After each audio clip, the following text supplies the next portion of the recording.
ఎప్పుడు మన పరాయి దేశాల మీద యుద్ధం చేయలేదు. మనల్ని సంరక్షించుకోవడంలో మన యుద్ధం చేయని పరిస్థితులు, తప్పక పరిస్థితులు. ఎలాంటి పరిస్థితుల్లో దీనికి మొదటిది కారణం పాకిస్తాన్ ఆర్మీ జనరల్ కూర్చోబెట్టి రెచ్చగొట్టి వారం ముందు ఏప్రిల్ 22 వారం ముందు రెచ్చగొట్టి ఉగ్రవాదుల్ని ప్రేరేపించి అమాయకులైన మనుషులు చంపించేసి దానికి పర్యవసానమే 47లో వాళ్ళు విడిపోయారు. వాళ్ళకి దాహం తీరల. 4 యుద్ధాలు చేశారు. ఇప్పుడు నాకు దాహం తీరల. ఇప్పటికి అమాయకులు పట్టం పెట్టుకుంటా ఉన్నారు. దాహం తీరల. దీనికి బలమైన ముగింపు పలకాలి. నిన్ను కూడా చూసాం.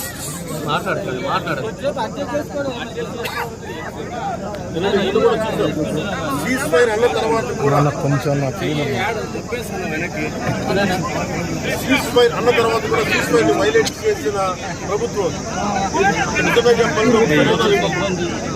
దానికి ఎవరు మాస్టర్తో తెలియదు.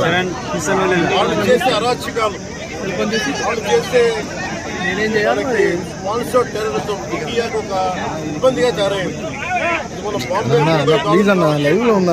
కశ్మీర్లో ఎథ్నిక్ క్లెన్సింగ్ కావచ్చు, కోయంబత్తూరు దాడులు కావచ్చు, పేలుళ్లు కావచ్చు, జామా మస్జిద్ పేలుళ్లు కావచ్చు, గతంలో జరిగిన మనకి గోకుల్ చాట్ పేలుళ్లు కావచ్చు, లుంబిని పార్క్ పేలుళ్లు కావచ్చు, కొన్ని ఎక్కువ చోట ముగింపు పలకాలకి గుణపాఠం చెప్పాలనేది నరేంద్ర మోదీ గారి వస్తుంది. కింద కెమెరా వస్తుంది. అదిగా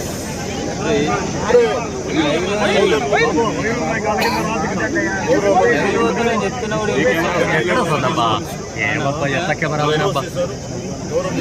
ఎక్కడ కెమెరా నేను కూడా ప్లీజ్ అన్న కొంచెం మెల్లగా అన్నా, కొంచెం మెల్లగా అన్నా.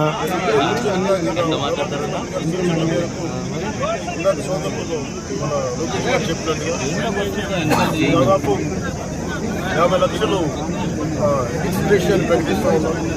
అలాగే ఒక 5 ఎకరాల పొలం అని కూడా తెలియజేస్తారు. అలాగే 300 గజాలు ఇంటి స్థలం అని కూడా అనౌన్స్ చేస్తారు.